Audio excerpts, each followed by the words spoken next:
Hello, আসসালামু আলাইকুম। আশা করি যে যেখান থেকে দেখছেন অবশ্যই ভালো আর সুস্থ আছেন। আপনাদের দোয়া আল্লাহর রহমতে আমি অনেক ভালো আছি। সেটা হচ্ছে যে কিছু বিষয় কি জানেন? অনেকে বলে না যে রক্তের সাথে সম্পর্ক তৈরি হয়, রক্ত আছে বলে সম্পর্ক স্ট্রং। আসলে এটা না, এটা সত্যি না, বুঝতে পেরেছেন? আসলে সম্পর্ক তৈরি হয় টাকার সাথে। ঠিক আছে? লাইক যে দেখেন, যে ছেলেটা বা যে মেয়েটা তার ফ্যামিলিতে অনেক বেশি কন্ট্রিবিউট করতে পারবে, টাকা পয়সা পাঠাতে পারবে, যদি বাইরে থাকে বা অন্য কোথাও থাকে, তাহলে সে অনেক ভালো।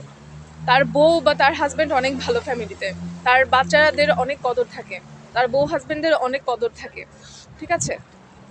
তারপর দেখা যায় যে কোনো ভালো কোনো অনুষ্ঠান হলে এবং বড় কোনো অনুষ্ঠান হলে আগে তার বাসায় হচ্ছে ইনভাইট যায়।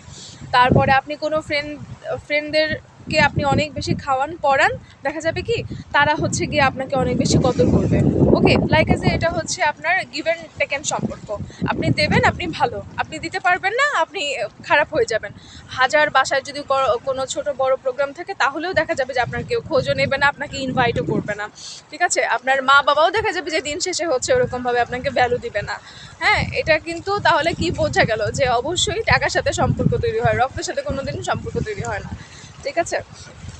সো সম্পর্কগুলো আসলে এরকমই হয়ে গিয়েছে। আপনি টাকা কন্ট্রিবিউট যদি যে ছেলে বা যে মেয়ে তার ফ্যামিলিতে কন্ট্রিবিউট কম করে, তার কদরও দেখা যায় যে ওরকমভাবে থাকে না, তাকে নিয়ে ওরকমভাবে মাতামাতিও হয় না। কিন্তু কেউ যদি দেখা যায় যে একটু ভালো সিচুয়েশনে আছে, কন্ট্রিবিউট বেশি করতে পারছে, ফ্যামিলিকে দেখতে পারছে, আশেপাশের হচ্ছে বন্ধু, তারপর